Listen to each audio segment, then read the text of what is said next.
My mother-in-law smiled at me across the Christmas dinner table the way a cat smiles at a bird trapped in a cage, slow, satisfied, like she'd already won before the game even started. I remember thinking her lipstick was the color of dried blood. I don't know why I fixated on that. Maybe because everything else at that table was so perfectly decorated, so deliberately beautiful, that her smile was the only honest thing in the room. "We have a little announcement," she said, setting down her crystal wine glass with a soft, deliberate clink.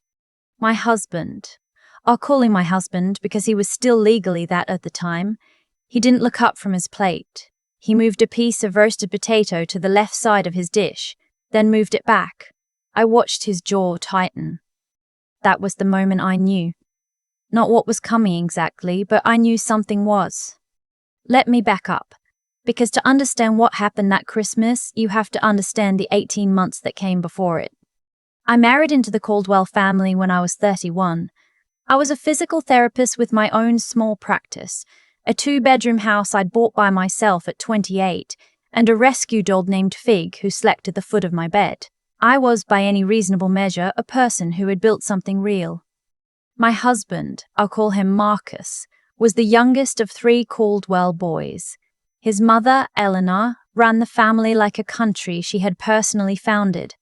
His father had passed when Marcus was in his mid-20s, leaving Eleanor both the inheritance and the uncontested authority that came with it. She wore that authority like a second skin. When Marcus and I got engaged, Eleanor took me to lunch at a restaurant I couldn't have afforded on my own at the time. She ordered for both of us without asking, and then she looked at me over the flower arrangement between us and said, "I want you to know that I think Marcus could not have done better." She paused just long enough for the compliment to land. Then she added, "Given his choices." I laughed. I genuinely laughed, because I thought she was being self-deprecating, acknowledging that Marcus had had choices she didn't approve of and that I had somehow come out ahead. I did not yet understand that given his choices was the point, that I was the tolerated option, not the celebrated one. I learned, slowly, what Eleanor actually wanted for her youngest son. She wanted someone from their world, old money or close enough, the right sorority, the right last name before marriage. I was a girl from Akron, Ohio, whose mother was a school librarian and whose father had retired from 30 years at a Goodyear plant. I had worked my way through college, graduated with debt, and clawed my way into a career I was proud of. To Eleanor, I was a project she hadn't agreed to take on. The first year of our marriage was fine, mostly. Eleanor kept her distance in the way that people keep their distance when they're watching and waiting. She was polite at family dinners. She asked about my practice with what sounded like genuine curiosity. She sent a nice note when Fig got sick and we had to take him to the emergency vet at 2 a.m. But there were small things. The way she always addressed invitations to Marcus and family instead of both our names. The offhand comment about how she was sure I'd settle into their neighborhood eventually, as though I were a transplanted shrub that hadn't taken to the soil. The Christmas before this one, when she gave me a gift card to a clothing boutique I'd never heard of. And Marcus's sister-in-law whispered to me later that Eleanor bought the same gift card for the cleaning lady every year. I told myself I was being sensitive. Marcus told me the same thing, gently, whenever I tried to raise it with him. He loved his mother. He had been raised to love her the way you love the law, not because it's always right, but because it's always there. The trouble with trying for a baby started about 8 months into our marriage. Marcus and I had talked about children before we got engaged. He wanted them, or said he did. I wanted them. We agreed we'd start trying relatively soon, since I was already in my early 30s and didn't want to wait. Months went by. Nothing happened. Eleanor noticed. Of course she noticed. She had the instincts of a woman who had spent decades managing other people's timelines. She called me one afternoon, not Marcus, me, and suggested, gently, sweetly, with that particular velvet edge she was so skilled at, that perhaps I should see a specialist. "Just to rule things out," she said, "you're not getting any younger, sweetheart, and Marcus comes from very fertile stock." She laughed lightly as though this were a joke, as though she weren't telling me that the problem was mine. "I did see a doctor. My OB ran a full panel. Everything came back normal. My hormone levels were good. No structural issues. No obvious explanation. When I told Eleanor this, because Marcus brought it up at a Sunday dinner before I could stop him, she tilted her head and said, "Well, these things can be so complicated, can't they?" and moved on to talking about her garden redesign. Marcus never got tested. I asked him once, early on. He said he'd make an appointment, and then he didn't. And when I brought it up again, he seemed almost offended. Like the suggestion itself was an accusation. His mother, meanwhile, began introducing me to people with the faint, apologetic energy of someone explaining why a piece of furniture didn't quite fit the room. By the second autumn of our marriage, the dinners had become something I had to prepare for, not look forward to. Prepare for. I would drive over to the Caldwell house on those Sunday evenings, running through mental scripts, reminding myself not to react, not to take the bait, not to give Eleanor the satisfaction of knowing her comments landed. My best friend. I've known her since we were 19, since we were assigned to the same terrible dorm room in college, since she talked me through my father's cancer scare and I talked her through her divorce. She saw what was happening before I could name it clearly. She started checking in after every family dinner with a single text, "You okay?" Most of the time I texted back, "Fine." And then eventually I stopped sending "fine" and started sending voice memos that lasted 12 minutes. She is a paralegal. She has been working family law cases for over a decade. She has seen, as she put it once, every flavor of bad marriage you can imagine, and some flavors they haven't invented a name for yet. She listened to every voice memo. She never told me what to do. She just kept asking the right questions. That fall, about 16 months into our marriage, I got pregnant. I want to tell you I was purely happy. I want to say the moment I saw those 2 lines, I felt nothing but joy. Honestly, my first feeling was complicated. Relief mixed with something I can only describe as wariness.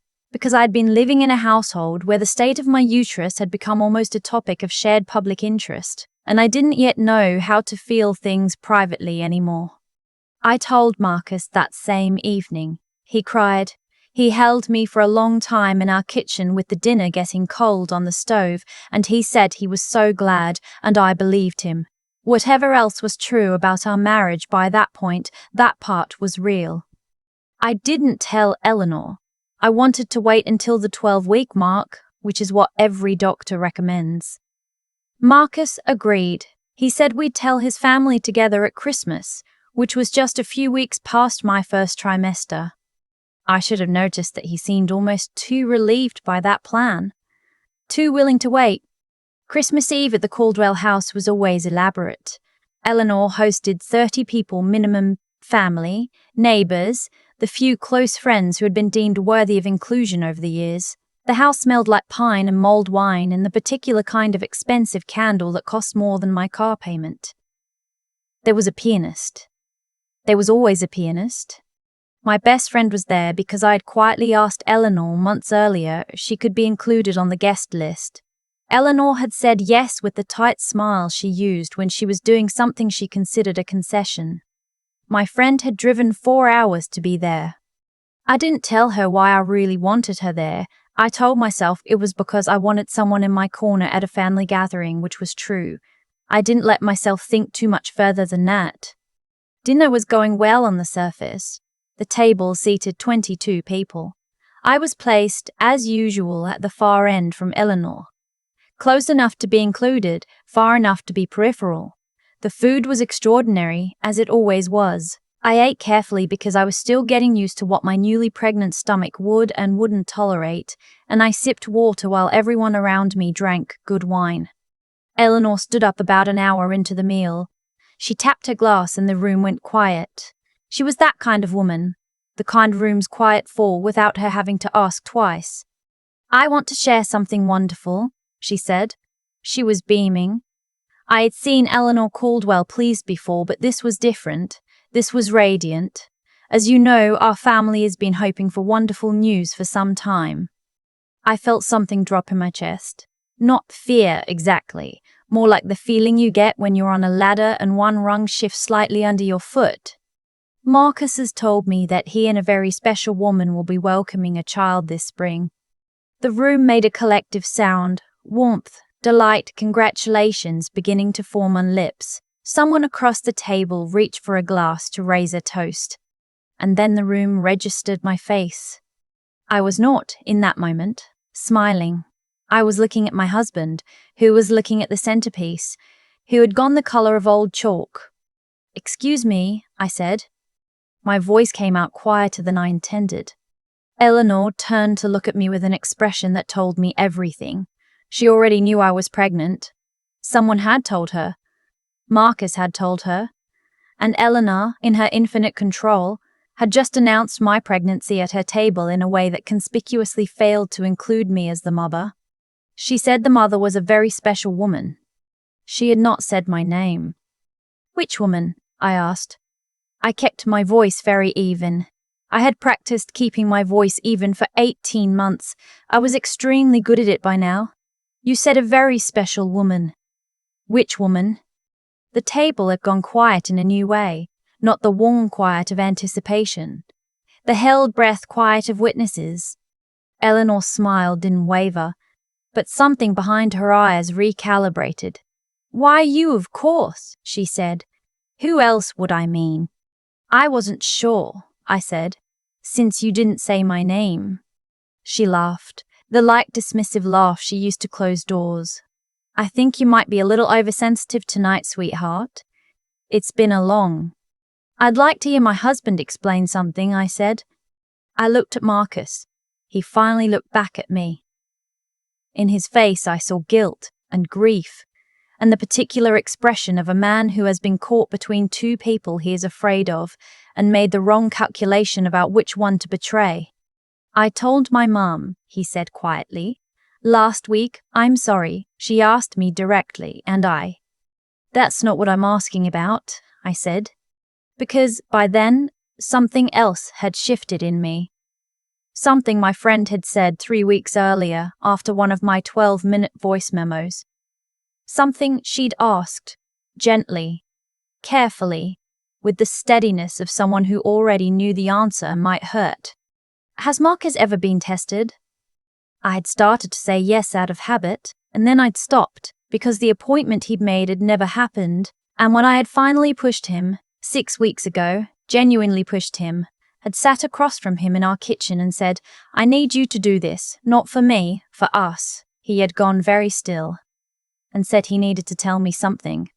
What he told me, sitting at kitchen table with the dog at his feet and the late afternoon light coming through the window, was this: before we met, years before, in his late 20s, when he was certain he never wanted children, he had gotten a vasectomy. He hadn't told me when we started dating because he thought he might have it reversed. He hadn't told me when we got engaged because he was afraid of how I'd react. He hadn't told me when we got married, because by then too much time had passed and the lie had become its own architecture, load-bearing, and he didn't know how to dismantle it without bringing the rest of the structure down. The pregnancy was real. Vasectomies have a failure rate. After enough years, the vas deferens can spontaneously reconnect. It's rare, but it happens. He hadn't known. He said he hadn't known. I had sat with what he told me for 3 weeks. I had called my friend that same night. I had cried for a long time. And then, because she is who she is, she had said, "Okay, here's what I need you to let me do." I had let her.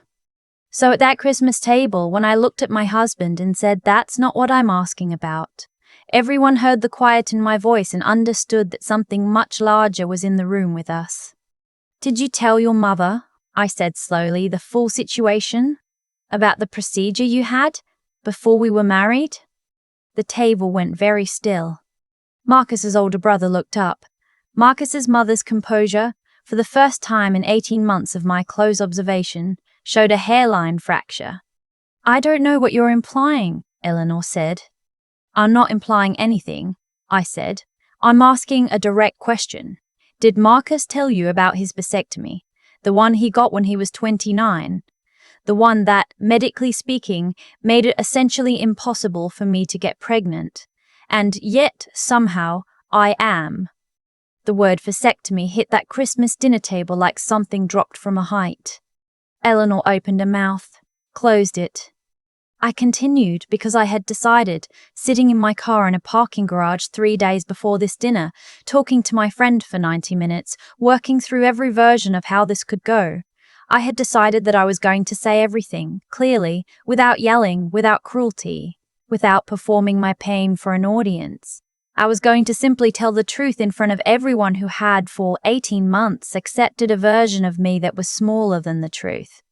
For the past year and a half, I said, your family has made it quietly but consistently clear that you believed any delay in producing an heir was my failure. My body's failure. My inadequacy as a wife. I was never told explicitly, but it was in every comment, every look, every conversation where Marcus's fertility was assumed and mine was in question. And the entire time, my husband knew that the obstacle wasn't me. He knew, and he said nothing. Marcus put his face in his hands. I found out 6 weeks ago, I said. I've spent 6 weeks deciding what I want to do. And what I want is for this to be said plainly in front of the people who witnessed all of it, so that there is no version of events later where I was the problem. My friend stood up. She had been sitting 3 seats down, very still, very quiet, the whole time. She reached into the structured tote bag she always carried and produced a manila envelope. She set it on the table in front of Eleanor, not Marcus. Eleanor, specifically. This is a formal letter from a family law attorney, my friend said in her calm, this is not a conversation voice. It outlines the terms under which my friend will be proceeding with a divorce.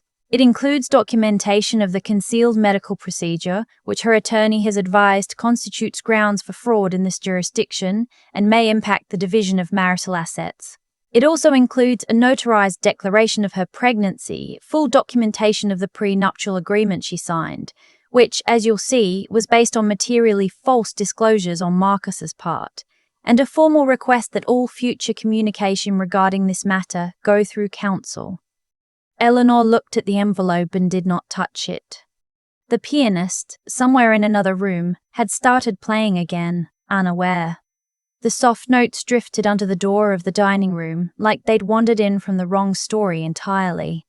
I'm going to leave now, I said. I put my napkin on the table. I picked up my clutch. I looked at my husband, who was still sitting with his face in his hands, and I felt a complicated grief for what we had been at the beginning, the real parts of it, and I let myself feel it for exactly 1 second. Marcus, your attorney will be in touch with mine. I looked at Eleanor last. I had thought about this moment. I had wondered if I would feel triumphant or angry or sad. What I actually felt was tired. A profound, bone-level tiredness at the amount of energy I had spent in this woman's orbit trying to be enough. Merry Christmas, Eleanor, I said. And I walked out of the dining room, through the foyer with its 12-foot tree and its perfect ornaments, past the pianist who didn't look up, and out the front door into the cold Ohio air. My friend was beside me 30 seconds later. She had just walked out of a Christmas dinner full of Caldwell relatives without looking back once, and she was pulling her coat on and already asking if I wanted her to drive. That was 14 months ago. The divorce took almost a year to finalize. It was not simple because nothing about the Caldwells was simple, and because Marcus's family employed 3 attorneys of their own. But the prenuptial agreement that Eleanor had insisted on before our wedding, the one designed to protect Marcus's portion of the family assets, turned out to contain a clause that voided it in cases of material misrepresentation by either party. Marcus's attorney, to his credit, eventually advised him not to contest. I kept my practice. I kept my house, which I'd owned before the marriage and which had never been in dispute. Marcus contributed financially through the settlement to the costs of raising our son, though his family made clear through every channel available to them that they did not consider this an acknowledgement of any relationship. Our son was born in June. He has Marcus's nose and my mother's eyes, and he sleeps in a way that makes him look like he has very important opinions about sleeping. I named him something I chose alone, something I loved, a name with no Caldwell history attached to it. My mother has been staying with me 3 days a week, Fig, who is 11 now and moves a little slower than he used to, has decided the baby is his personal responsibility and positions himself by the crib whenever I leave the room. Eleanor sent a card after the birth. It was the kind of card you send when you feel obligated and have run out of the language required for sincerity. I put it in a drawer and I have not looked at it since. My friend was in the delivery room. She held my hand during the parts I needed. A hand held through, and she didn't talk during the parts that didn't need talking. She is, without question, the finest human being I have ever met, and I have told her so, and she told me to stop being dramatic and then cried for about 4 minutes. People ask me sometimes if I'm angry, at Marcus mostly. Some people ask about Eleanor because the Christmas story has circulated a bit, the way things do when 30 people witness something and not all of them know how to keep a secret. I think I was angry for a long time, in the quiet months when I was still in that house, still trying to be enough for people who had decided before they met me that I wouldn't be. I was angry in the specific, exhausting way of someone who keeps trying to correct a record that no one in the room wants corrected. But I sat in my attorney's office in January, 4 months pregnant, watching her explain the fraud provisions in my state's family law statutes, and I thought, the thing about the truth is that it doesn't require anyone's permission to be true. Eleanor could have managed that dinner table until the end of time. She could have kept the narrative tidy and the wine glasses full, and the subjects changed at precisely the right moment. She could have done all of that, and none of it would have changed what was actually real. I thought about all the Sundays I had driven to that house preparing my mental armor, rehearsing my deflections. I thought about the card she sent when Fig was sick, and whether she had ever actually liked me, or whether kindness and strategy can sometimes live so close together that even the person deploying them can't tell them apart. I don't know the answer to that. I don't think I'll spend any more time looking for it. What I know is that on a cold December night, I walked out of a house that had never been mine and into air that was sharp and clean and completely, uncomplicatedly real. And the person who walked out next to me was someone who had spent 4 hours in a car to stand up at a Christmas dinner and hand an envelope to a woman who had never bothered to learn her name. That's the part I come back to when things are hard. Not the divorce, not the courtroom, not the moment Eleanor Caldwell looked at a legal document and understood that the table had turned in a direction she couldn't control.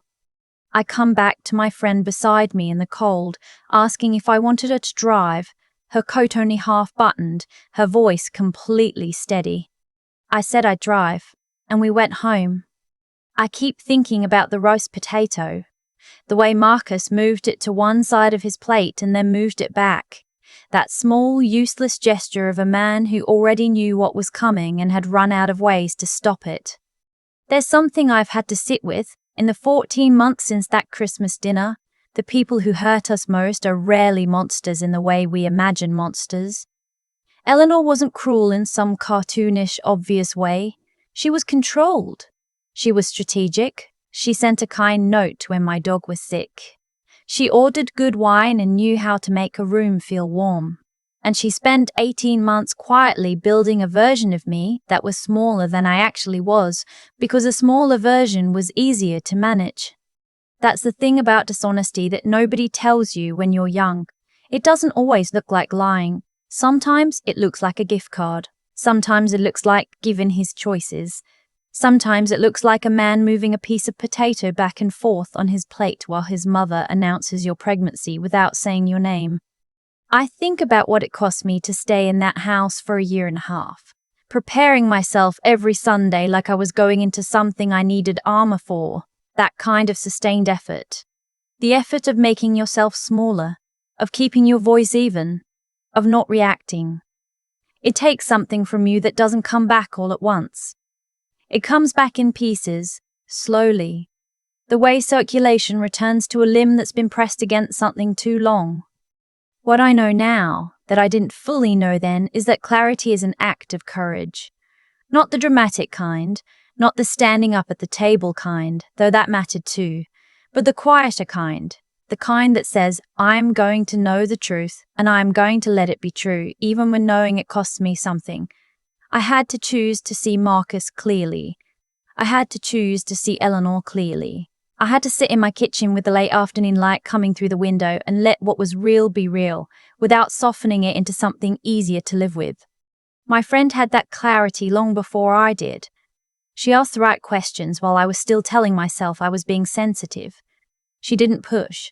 She just kept the door open, week after week, voice memo after voice memo, until I was ready to walk through it myself. That kind of steadiness in another person is rarer than people realize. It requires patience and genuine care and the particular intelligence of knowing when to speak and when to simply stay present. I will spend the rest of my life being grateful for it. And then there's the part I think about most when things are hard and I'm tired and my son won't sleep and the practice has a difficult week. The part where I walked back out into the cold. I'd just done something that was genuinely hard. I had said the true thing out loud in front of 30 people who had various reasons to prefer a different version of events. I had kept my voice level. I had not yelled or cried or performed my anger for an audience. I had simply told the truth, precisely, and then I had left. That, I think, is what I want my son to understand someday.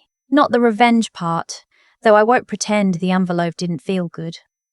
The other part. The part where you decide that the truth doesn't require anyone's permission to exist. The part where you stop spending your energy managing other people's comfort with reality and start spending it on things that are actually real. The part where you put on your coat and walk out the door and your best friend is right there beside you asking if you wanted to drive. I said I'd drive, and I meant it.